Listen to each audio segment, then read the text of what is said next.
Le soleil du matin filtrait à travers les fenêtres de mon petit appartement parisien, teignant les murs d'un jaune tendre. La luminosité du jour m'a apporté un sentiment d'espoir et d'attente. C'était mon premier jour à l'agence de publicité et j'avais hâte de montrer mon potentiel en tant que designer. Je me suis regardée dans le miroir, ajustant la coupe afro que je portais si fièrement. « Tu peux le faire, Amina », me murmurai-je en attrapant mon sac et en sortant par la porte. Le chemin jusqu'à l'agence était plein de vie, les Parisiens se pressaient, les voitures sifflaient et les rires résonnaient sur les trottoirs. Mais à mesure que je m'approchais du bâtiment moderne où j'allais travailler, les papillons ont commencé à me déranger. J'ai pris une profonde inspiration et suis entrée. La salle était aérée et élégante, avec un décor minimaliste qui respirait la sophistication. L'odeur du café frais remplissait l'air et j'entendais des conversations animées en arrière-plan. Lorsque je suis entrée pour la première fois dans la salle de réunion, j'ai été accueillie par des regards curieux. La plupart de mes camarades de classe étaient blancs et je ne pouvais m'empêcher de ressentir un sentiment d'insécurité. Philippe, mon patron, se tenait devant la table, avec une expression mêlée d'arrogance et de dédain. C'était un homme d'âge moyen avec des cheveux gris soigneusement peignés et un costume de marque qui semblait dissimuler sa vraie nature. « Ah, tu dois être le nouveau designer », dit-il, sa voix était douce, mais il y avait une froideur derrière la courtoisie. « Amina, n'est-ce pas ? Je m'attendais à plus, comment dire, à un certain standard esthétique. » J'ai senti mon cœur s'emballer. Philippe ne se contentait pas de m'évaluer, il me rabaissait. La pièce était silencieuse et je pouvais sentir les yeux de tout le monde sur moi, comme s'ils attendaient que je réponde. J'espère apporter des idées innovantes, réussis-je à marmonner, en essayant de garder mon sang-froid. Philippe haussa un sourcil, un sourire sarcastique se dessinant sur ses lèvres. L'innovation est importante, mais il est aussi essentiel de savoir s'adapter, dit-il en me toisant de haut en bas. Peut-être devriez-vous envisager un style plus conventionnel. Des cheveux mieux coiffés, peut-être ? Quelque chose qui n'attire pas tellement l'attention. La chaleur monta sur mon visage et je me sentis exposée, comme si j'étais debout au milieu d'une scène. Son regard méprisant m'a fait me demander si j'avais vraiment ma place là-bas. Mais je ne pouvais pas me laisser ébranler. Mon rêve était de travailler dans une agence renommée et je n'allais pas me laisser abattre par les préjugés de Philippe. La rencontre se poursuivait et à chaque mot qui sortait de la bouche de Philippe, je sentais ma confiance s'envoler.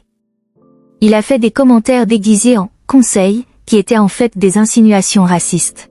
« Amina, tu dois comprendre que le marché est compétitif. Il ne s'agit pas seulement de ce que vous apportez à la table, mais aussi de la manière dont vous vous présentez. Les gens sont plus réceptifs à ceux qui correspondent aux normes. » J'avais envie de crier. Je voulais lui dire que je n'avais besoin de répondre à aucune norme pour être valorisé. Mais au lieu de cela, je suis resté silencieux, me mordant la lèvre inférieure et essayant de retenir les larmes qui menaçaient de s'échapper. J'ai regardé les visages de mes collègues, certains semblaient mal à l'aise, mais personne n'osait dire un mot. Après la réunion, j'ai eu l'impression d'avoir reçu un coup de poing dans le ventre. La journée s'écoulait lentement et chaque tâche me paraissait un fardeau. Je me concentrais, essayant d'ignorer les paroles de Philippe, mais elles résonnaient dans mon esprit. En fin de journée, alors que j'ai enfin réussi à partir, j'ai rencontré Clara, une collègue, à la sortie.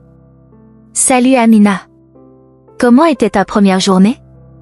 demanda-t-elle avec un sourire accueillant. « C'était compliqué, répondis-je en regardant le sol.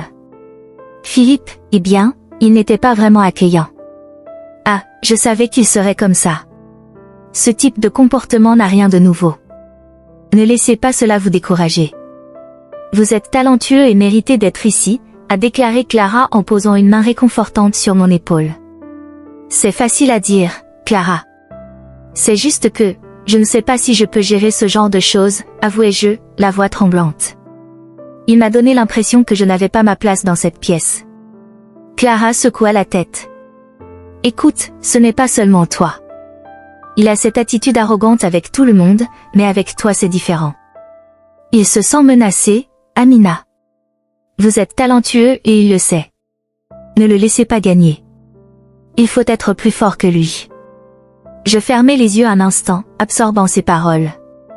Clara avait raison, mais l'insécurité m'attaquait toujours.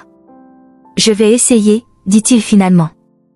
Mais je ne sais pas si je peux gérer ça tous les jours. Vous n'êtes pas obligé de faire cela seul. Je suis là si vous avez besoin de parler à quelqu'un ou de vous défouler.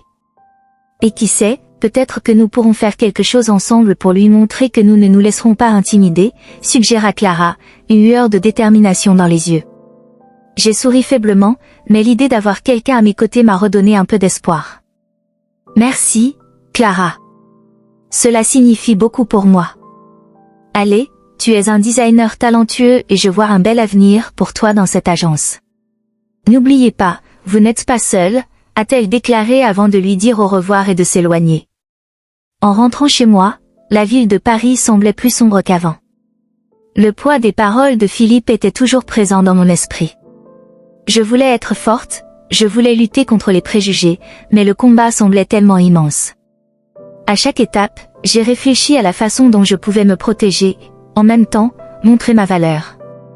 Quand je suis rentrée à la maison, j'ai jeté mon sac sur une chaise et je me suis affalée sur le canapé. J'ai regardé par la fenêtre, regardant les lumières de la ville. L'agitation de la journée commençait à se dissiper, mais l'irritation et la tristesse persistaient. Que pourrais-je faire pour changer cette situation? Ce n'était pas juste de devoir m'adapter à un environnement hostile. Avec un soupir, j'ai attrapé mon téléphone portable et j'ai commencé à chercher des histoires de personnes ayant été confrontées à des situations similaires. Il y avait tant de voix, tant de luttes et de victoires. Je me suis perdue dans les histoires, tout à coup, une idée a commencé à prendre forme dans mon esprit. Et si je documentais ce que je vis? Je pensais. Si j'enregistre les humiliations et les commentaires de Philippe, j'aurai peut-être quelque chose qui pourra servir de preuve. La détermination a commencé à grandir en moi. Je n'allais plus me laisser intimider, je n'allais plus permettre à Philippe de me faire sentir moins que j'étais. Et si je pouvais révéler la vérité, je pourrais peut-être aider d'autres personnes qui ont vécu quelque chose de similaire. L'idée de lutter pour la justice et la reconnaissance était passionnante. Un sourire a commencé à apparaître sur mon visage. J'étais encore loin d'être complètement en confiance, mais je savais que je devais faire quelque chose. Et surtout, je n'étais pas seule. Clara était à mes côtés et ça a fait toute la différence. L'ambiance à l'agence de publicité était lourde ce jour-là. J'avais déjà ressenti la tension lors de la rencontre précédente, lorsque Philippe, comme toujours, tenait à me mettre en position d'infériorité. Mais maintenant, dans un moment de désespoir mêlé de détermination, je savais que je devais agir. L'idée d'enregistrer ces délits semblait de plus en plus être la seule issue. J'avais besoin de preuves, de quelque chose de concret qui montrerait le vrai visage de cet homme arrogant et préjugé. Dès mon retour à mon bureau, j'ai attrapé mon téléphone portable et l'ai mis en mode enregistrement. Le petit appareil me faisait l'effet d'un allié, d'un bouclier qui me protégerait, même de manière invisible. Mon cœur s'est accéléré en pensant aux conséquences, mais l'idée que je pourrais enfin dénoncer Philippe m'a donné du courage. Il ne pouvait pas continuer à me traiter ainsi en toute impunité. Il était temps d'agir. Je me suis rendue à la salle de brainstorming avec un mélange d'anxiété et de détermination. L'espace était ouvert, avec des tables disposées en cercle, entourées de parois vitrées reflétant la lumière du soleil parisien. L'équipe s'est réunie et Philippe, avec son ton autoritaire, a commencé à appeler chacun à présenter ses idées. Dès que ce fut mon tour, je savais qu'il attendait une occasion de me rabaisser. « Allez, Amina, qu'est-ce que tu as pour nous aujourd'hui ?» La façon dont il a prononcé mon nom ressemblait à une taquinerie. J'ai pris une profonde inspiration et partagé mes idées. J'ai pensé à une campagne qui mettrait l'accent sur la diversité et l'inclusion, quelque chose qui trouverait vraiment un écho auprès de notre public cible, ai-je dit en essayant de garder ma voix ferme. Philippe croisa les bras et me regarda avec dédain. Diversité? C'est tout ce que tu as? Pensez-vous que cela attirera réellement des clients? Allez, montre-nous quelque chose de plus créatif. Ces mots tranchent comme un couteau. La salle devint silencieuse et je sentis les regards de mes collègues, certains d'entre eux, comme Clara, semblant mal à l'aise face à la situation. Mais Philippe ne s'est pas arrêté là. Il a poursuivi, « Amina, tu dois comprendre que le monde ne tourne pas autour de toi. Essayez de sortir des sentiers battus, si vous le pouvez. » Les rires étouffés et les murmures d'approbation de certains membres de l'équipe se mêlaient à mon désespoir. J'ai senti mon visage se réchauffer, mais je n'ai pas laissé les larmes couler. Le téléphone portable dans ma poche me faisait l'effet d'un poids, mais en même temps, cela me rappelait que je me battais pour quelque chose de plus grand. Tu n'as aucune idée de ce que je peux faire, murmurai-je en essayant de garder mon sang-froid. Après la réunion, mon esprit s'emballait. J'avais besoin de revoir l'enregistrement, de comprendre la gravité de la situation. Je suis retournée à mon bureau, en serrant la main, j'ai connecté mon téléphone portable à l'ordinateur. La vidéo a commencé à rouler et les paroles de Philippe ont résonné dans mon esprit, comme s'il s'agissait d'un écho lointain qui s'intensifiait à chaque seconde. Diversité? C'est tout ce que tu as? J'ai entendu et un nœud s'est formé dans mon estomac. C'était pénible de voir à quel point il aimait me rabaisser, comme si j'étais une plaisanterie. À chaque insulte, à chaque rire étouffé de ses complices, je me sentais plus petit, plus isolé. C'était comme si la pièce était pleine d'ombre et que j'étais la seule lumière, mais une lumière qui était sur le point de s'éteindre. Vous devez comprendre que le monde ne tourne pas autour de vous. Ces paroles résonnaient dans ma tête. C'était une cruelle vérité que je ne pouvais plus ignorer. Je n'étais pas seulement confrontée à un patron arrogant, mais à un système qui, à bien des égards, considérait encore le talent et la créativité d'une femme noire comme secondaires. J'ai éteint l'ordinateur et j'ai regardé par la fenêtre. Paris était magnifique ce jour-là, avec la lumière du soleil se reflétant sur les bâtiments historiques. Mais cette beauté ne m'a pas atteint. Ce que j'ai vu, c'est une ville qui, comme l'agence où je travaillais, avait ses ombres. J'avais besoin de faire quelque chose, mais la peur d'être attaquée me paralysait encore plus. Le doute a commencé à s'installer, dois-je vraiment partager les enregistrements? Et si cela ne faisait qu'empirer les choses? Finalement, après une longue journée de travail, j'ai décidé que je devais être courageux. Si je ne parlais pas, qui le ferait? Je ne pouvais pas laisser Philippe continuer à faire ça à d'autres personnes. Je me suis souvenu de Clara et de la conversation que nous avons eue. Elle a toujours dit qu'il était important de s'unir contre l'injustice. Et si j'utilisais l'enregistrement non seulement pour me défendre, mais aussi pour aider d'autres personnes qui pourraient vivre la même chose? Je me levai de ma chaise et me dirigeai vers l'aire de repos, où Clara prenait un café. « Clara, je peux te parler ?» ai-je demandé, ma voix un peu tremblante. « Bien sûr, Amina. » Ce qui s'est passé? Elle m'a regardé avec inquiétude, et cela m'a donné un peu plus de courage. J'ai commencé à enregistrer Philippe, ai-je avoué, ressentant à la fois un mélange de soulagement et d'anxiété. Je ne veux plus être humiliée comme ça, et si je ne fais rien, il continuera. Les yeux de Clara s'écarquillèrent. Tu es très courageuse, Amina. Que comptez-vous faire de ces enregistrements? J'ai hésité en regardant le sol. Je ne sais pas encore.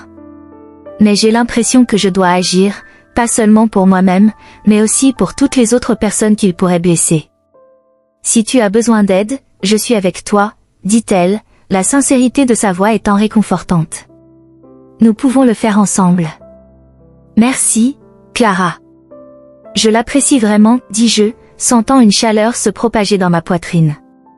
L'idée de m'associer à quelqu'un m'a donné un coup de boost. Le chemin à parcourir semblait intimidant, mais avec du soutien, je pourrais peut-être y parvenir. De retour à mon bureau, j'ai repris mon téléphone portable. L'enregistrement était toujours là, preuve concrète de ce à quoi je faisais face au quotidien. Un mélange de peur et de détermination a grandi en moi. Je savais que je devrais tout revoir, mais ce que je voulais vraiment maintenant, c'était trouver un moyen de transformer toute cette souffrance en quelque chose de positif. Philippe ne pouvait plus me faire taire et j'étais déterminée à y parvenir.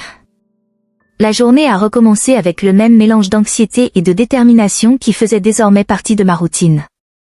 La lumière entrant par la fenêtre de mon petit bureau de l'agence de publicité à Paris éclairait les graphismes et les palettes de couleurs que j'avais créées, mais l'éclairage ne parvenait pas à dissiper l'ombre que Philippe projetait sur moi. En entrant dans le bureau, l'atmosphère était chargée, comme si l'air était imprégné de la tension qu'il apportait toujours. Ce matin-là, Clara est arrivée avec un grand sourire, comme si elle savait que j'aurais besoin de son soutien. « Salut Amina. Prête pour une autre journée dans la jungle ?» dit-elle, essayant de soulager la pression que je ressentais dans ma poitrine. « Salut Clara. »« Prête, je pense, répondis-je, essayant de cacher l'insécurité dans ma voix. » J'espère juste que Philippe n'est pas de bonne humeur aujourd'hui. Ne t'inquiète pas pour lui, dit Clara, une lueur de détermination dans les yeux. Vous faites un travail incroyable. Et j'ai vu ce que vous faites avec les enregistrements. C'est du courage. Ces paroles m'ont fait ressentir une chaleur réconfortante pour la première fois cette semaine. Ce que je faisais, enregistrer Philippe, me semblait être une forme de défense, mais c'était aussi un acte de révolte. Tu penses vraiment que ça peut changer quelque chose? Ai-je demandé avec hésitation. Absolument. Si vous décidez de les rendre publics, j'aiderai à faire passer le message. Le monde a besoin de savoir ce qui se passe ici, a répondu Clara, les yeux brillants de la sincérité de ses paroles. Pendant que nous discutions, Philippe est apparu brusquement à la porte de mon bureau, son regard pénétrant me donnant l'impression d'être déshabillé. Tu travailles toujours sur tes grandes idées, Amina. J'espère que tu trouveras quelque chose de plus intéressant que tes dernières tentatives. Son ton sarcastique m'a retourné l'estomac. Oui, je prépare une proposition qui vous fera certainement reconsidérer votre décision, répondis-je en essayant de garder mon sang-froid. J'espère que tu en es sûr. Après tout, je ne veux pas que tu te sentes si déplacé, dit-il avec un sourire malicieux.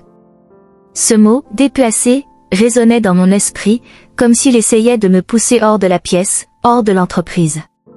Dès son départ, Clara a posé sa main sur mon épaule. Tu es bien plus qu'il ne le pense, Amina. Un jour, il se rendra compte et regrettera de t'avoir sous-estimé. Durant la journée, les humiliations ont continué. Philippe, remarquant que je commençais à me lever, intensifia ses injures. Lors d'une réunion, il a fait un commentaire sur sa culture, sur un ton sarcastique, comme si mon passé et mes racines étaient quelque chose que je devais cacher. Amina, tu devrais peut-être t'inspirer un peu plus de la culture française. Parfois, moins c'est plus, tu sais. Les rires de certains collègues résonnaient dans la salle, et je me sentais comme un poisson hors de l'eau, luttant pour respirer dans un océan de mépris. Oui, Philippe, parce que la culture française a vraiment besoin de plus de représentation, dis-je en essayant d'entretenir l'ironie. Mais ma voix était tremblante et je pouvais sentir les yeux de l'équipe se détourner de moi, comme si j'étais une cible sur un stand de tir. Quand la journée s'est enfin terminée, je me suis réfugiée dans la salle de bain, regardant le miroir. Le reflet que j'ai vu n'était pas seulement celui d'une créatrice, mais celui d'une femme qui luttait contre un système qui tentait de la faire taire. Tu ne vas pas le laisser gagner, me suis-je murmuré alors que le téléphone portable dans ma poche vibrait, me rappelant que les enregistrements étaient là, témoins silencieux de tout ce que j'avais vécu. Ce soir-là, alors que je visionnais les enregistrements, un sentiment d'indignation grandit en moi. Les paroles de Philippe, les rires de mes collègues, le tout enregistré en audio et vidéo, étaient un témoignage de ce que j'endurais au quotidien. Ça ne peut pas continuer comme ça, ai-je pensé en revoyant l'une des vidéos. J'avais besoin d'agir, mais le doute me consumait toujours. Que se passerait-il si je rendais tout public? Et si j'alimentais simplement le feu de Philippe? Clara, cependant, me rappelait constamment la force que je possédais. Le lendemain matin, j'ai décidé que je devais lui parler à nouveau. Je suis allée au coin café, où je l'ai trouvé en train de se disputer avec un groupe de collègues. « Salut Clara, peux-tu me donner une minute ?» dis-je en essayant de ne pas interrompre la conversation animée qui se déroulait. « Bien sûr, Amina. » Juste une seconde, répondit-elle, laissant le groupe derrière elle. « Qu'est-ce qu'il y avait ?» J'ai réfléchi à ce que tu as dit, à propos de l'enregistrement. Et, je ne sais pas si je suis prêt pour ça. Et si tout allait mal? Ai-je demandé, l'insécurité transparaît dans ma voix. Clara m'a regardé avec une expression inquiète. Amina, tu dois réfléchir au nombre de personnes qui peuvent en bénéficier. Il ne s'agit pas seulement de toi, il s'agit de toutes les femmes et de tous les hommes qui ont vécu cette épreuve. Vous pouvez être la voix dont ils ont besoin. Ces paroles ont commencé à résonner dans mon esprit. Et si je fais ça et que Philippe essaie de me poursuivre en justice ou de me virer? Il peut essayer, mais vous en avez la preuve. Vous êtes armé de la vérité, et la vérité prévaut toujours, dit Clara, le regard fixe et encourageant. La conversation m'a rendu plus confiant, mais il y avait toujours une flamme de peur qui brûlait en moi. L'idée d'exposer Philippe et ses agissements me terrifiait, mais en même temps, je sentais que c'était le seul moyen de me libérer. Je ne pouvais pas continuer à vivre sous le poids de ces paroles. Ce soir-là, alors que je me préparais à aller me coucher, je me suis de nouveau regardée dans le miroir. Le reflet que je voyais changeait. L'insécurité se transformait en détermination. Je n'étais pas seulement Amina la créatrice, mais Amina la femme prête à se battre pour ce qui était juste. « Tu peux faire ça », murmurai-je à mon image dans le miroir. Et avec ces mots, un nouveau but a commencé à se former en moi. L'idée d'enfin faire face à Philippe, d'exposer ses actes, et peut-être de changer le récit, était effrayante mais nécessaire. Mon téléphone portable enregistrait secrètement et je savais qu'il était temps de faire entendre la vérité. Le jour où j'ai décidé de publier les vidéos a été un tournant. Quand le soleil s'est levé ce matin-là, j'étais déjà éveillée depuis des heures, assis sur le bord du lit, mon téléphone portable à la main et une boule dans la gorge qui ne semblait jamais disparaître. L'éclat de l'écran reflétait mon visage et je pouvais voir l'incertitude dans mes yeux. Mais en même temps, une nouvelle détermination commençait à prendre forme en moi. Je ne pouvais plus permettre à Philippe de continuer à m'humilier, à me traiter comme si j'étais invisible. Il était temps d'exposer la vérité. « Est-ce que tu vas le faire, Amina ?» Clara m'a demandé pendant le petit déjeuner. L'odeur du pain frais et du café chaud envahissait la cuisine, mais je pouvais à peine la sentir. Mon cœur battait à tout rompre et mon esprit était dans un tourbillon. Je savais que cette décision pouvait tout changer. « Oui. Je le ferai, répondis-je, ressentant un élan de courage. Je ne peux plus être la victime silencieuse. Cela doit cesser. » Clara sourit, une lueur de fierté dans les yeux. « Je suis d'accord. Vous n'êtes pas seule dans ce cas. » Après avoir jeté un dernier regard à mon reflet dans le miroir, j'ai pris une profonde inspiration et me suis dirigée vers le bureau. Le chemin jusqu'à l'agence m'a semblé plus long que d'habitude, chaque pas portant non seulement le poids de mon corps, mais aussi de mon histoire, de ma douleur. Dès l'arrivée, l'ambiance était tendue. Le buzz habituel a été remplacé par des murmures, et j'ai réalisé que beaucoup connaissaient déjà les vidéos. Après m'être installé à mon bureau, j'ai ouvert les réseaux sociaux, le cœur battant, j'ai commencé à publier des vidéos. Chaque clip qui montait était comme un grain de sable s'entassant sur une balance, et j'avais l'impression qu'il pesait enfin en ma faveur. À chaque publication, le soutien a commencé à affluer. Commentaires de collègues, d'amis, voire d'inconnus qui sympathisaient avec mon combat. Ce qui n'était autrefois qu'une lutte personnelle est désormais devenu un mouvement collectif. « As-tu vu ça ?» Clara entra dans ma chambre en regardant mon ordinateur. « C'est en plein essor. Plus d'1 millier de partages en seulement 1 heure. C'est surréaliste, murmurai-je, incapable de croire ce qui se passait. Les messages de soutien étaient un mélange d'empathie, de colère et de détermination. C'était comme si une armée se formait autour de moi. Je n'aurais jamais imaginé avoir autant de soutien. Puis, la porte du bureau s'ouvrit brusquement, et voilà Philippe, avec son regard furieux et arrogant. Il s'est approché de ma table, le visage rouge de colère. « Que penses-tu faire, Amina ?» Sa voix était pleine de mépris et je sentis mon estomac se serrer. Ce que j'aurais dû faire dès le début, Philippe. J'expose la vérité, répondis-je, essayant de garder ma voix ferme malgré la peur qui m'envahissait. Il se pencha par-dessus la table, comme pour m'intimider. Vous allez le regretter. Il n'a aucune idée de ce qu'il fait. Cela pourrait mettre fin à votre carrière. Je préfère risquer ma carrière plutôt que de continuer à être humilié par toi, rétorquai-je, sentant l'adrénaline monter dans mes veines. Ce qui me paralysait autrefois me donnait désormais de la force. Philippe s'éloigna, non sans jeter un dernier regard de mépris. Vous faites une erreur. Soyez assurés que je ferai tout ce que je peux pour vous licencier. Vous pouvez essayer, mais la vérité éclate toujours, dis-je, sachant que j'avais la vérité de mon côté.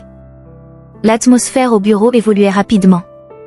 Alors que Philippe s'éloignait, j'ai entendu des murmures de soutien de la part de mes collègues autour de moi. Tu es courageuse, Amina. Nous sommes avec toi. Ces mots m'ont fait chaud au cœur. Le combat ne faisait que commencer. Cependant, la tension montait. Philippe était déterminé à me discréditer. Il s'est adressé à la haute direction de l'entreprise et j'ai rapidement été convoqué à une réunion. La pièce était pleine de visages familiers, mais aussi de personnes que je ne connaissais pas. L'atmosphère était lourde et l'impatience dans l'air était palpable. Nous sommes ici pour discuter des allégations d'Amina, a commencé l'un des réalisateurs, essayant d'établir un ton neutre. Philippe, tu veux te défendre? L'expression de Philippe était un mélange de colère et d'indignation. Ceci est absurde. Amina cherche juste à attirer l'attention. Ces vidéos sont manipulées. Elle déforme la réalité et essaie de me détruire, a-t-il lancé, la voix haute et coupante. J'ai senti mon cœur s'accélérer. C'était comme si chacun de ces mots était un couteau, essayant de trancher la vérité. Mais je n'allais pas le laisser m'intimider. Ces vidéos sont la vérité, Philippe. Je n'ai rien manipulé. Je viens de te montrer ce que tu as fait à moi et aux autres. Les collègues présents dans la salle se mirent à murmurer, échangeant des regards complices. Je pouvais sentir que la marée changeait. Amina, tu as tort. Vous ne comprenez pas ce que vous faites avec l'entreprise, insiste Philippe, mais sa voix perd de sa force. Je comprends très bien, Philippe. Je suis le seul à savoir ce qui se passe ici chaque jour. Et je ne suis pas le seul. Vous ne pouvez plus vous cacher derrière votre position, répondis-je résolument. Le soutien de mes collègues m'a donné confiance. Je n'étais pas seul. Nous avons besoin d'une enquête sérieuse à ce sujet, a déclaré l'un des directeurs en regardant Philippe avec méfiance. La situation crée un climat insoutenable au sein de l'entreprise. Nous avons besoin de transparence. Philippe a tenté de protester, mais ses paroles n'ont pas le même poids. L'atmosphère était tendue et j'avais l'impression que la vérité commençait enfin à prévaloir. Une fois la réunion terminée, j'ai quitté la salle la tête haute. Clara m'a rencontré dans le couloir, les yeux brillants d'excitation. Tu étais formidable. Je ne sais pas comment il a eu le courage de faire face à Philippe comme ça. Je ne savais pas que je l'avais jusqu'à ce moment-là, avouai-je, ressentant un mélange de soulagement et d'épuisement. Mais je ne peux pas y retourner maintenant.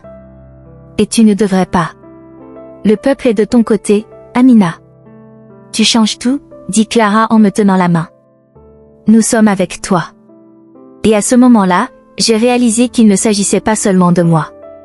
C'était une bataille plus grande, une lutte pour la dignité et le respect qui transcendait mon cas personnel. Le courage que j'avais trouvé n'était pas seulement le mien, cela faisait partie de quelque chose de plus grand, d'une vague de changement qui était sur le point de se propager. Et j'étais prêt à affronter tout ce qui allait suivre. L'environnement de l'agence de publicité était chargé électriquement. Le bourdonnement des collègues, qui sonnait autrefois comme une symphonie de créativité, n'était désormais qu'un écho de murmures et de regards furtifs. Le cas d'Amina se propageait comme une traînée de poudre et la pression du public augmentait de minute en minute.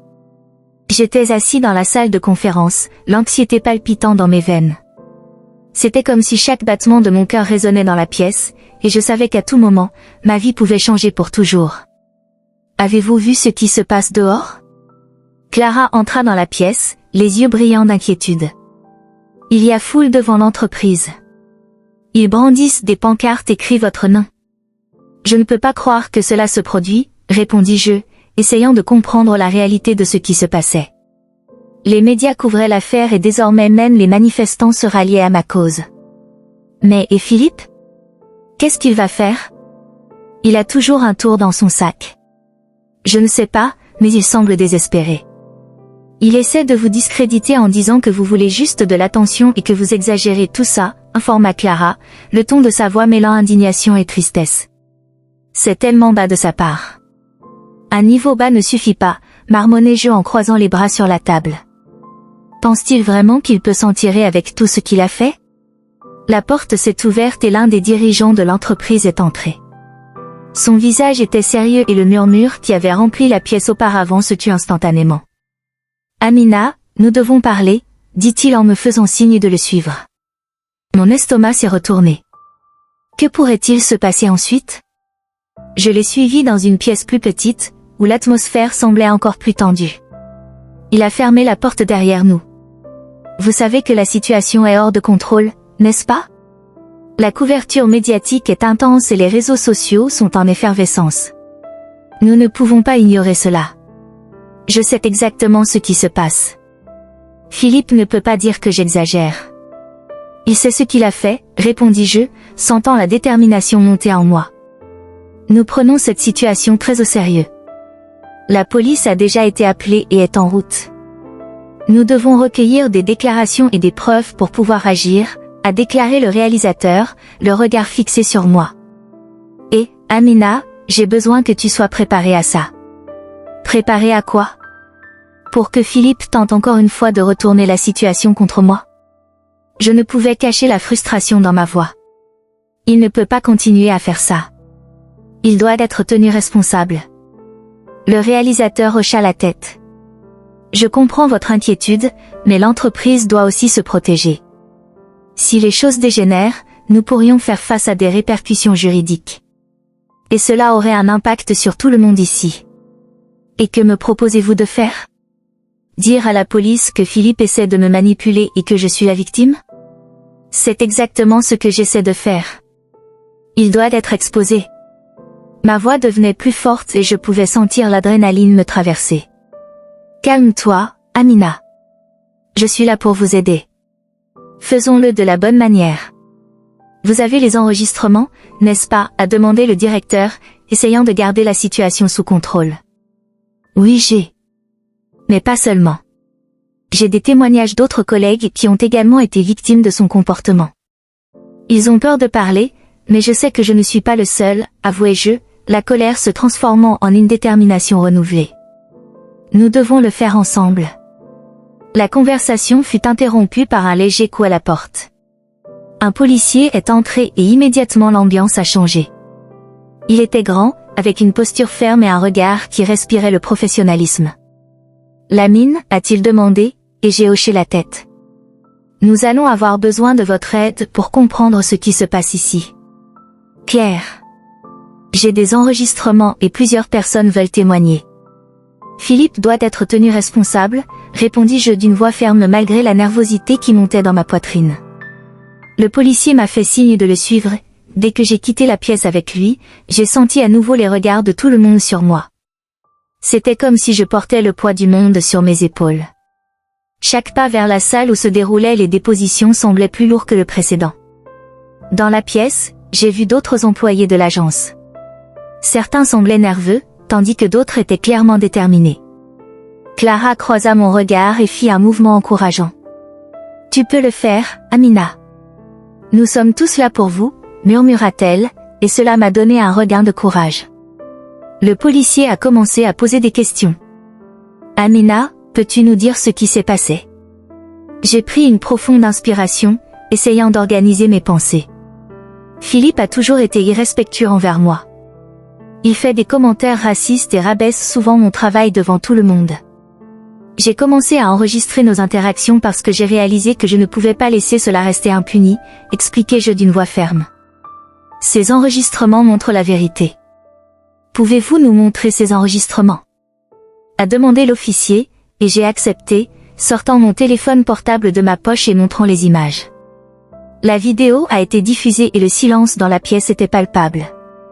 Les paroles de Philippe résonnaient, ses insultes et ses sarcasmes remplissaient l'air. Une fois la vidéo terminée, le policier a regardé autour de la pièce. Ces enregistrements constituent une preuve significative. Quelqu'un d'autre veut-il parler de ses expériences? Un collègue a levé la main avec hésitation. Je peux parler. Philippe m'a aussi harcelé. Il m'ignorait toujours lors des réunions et faisait des blagues sur mon apparence.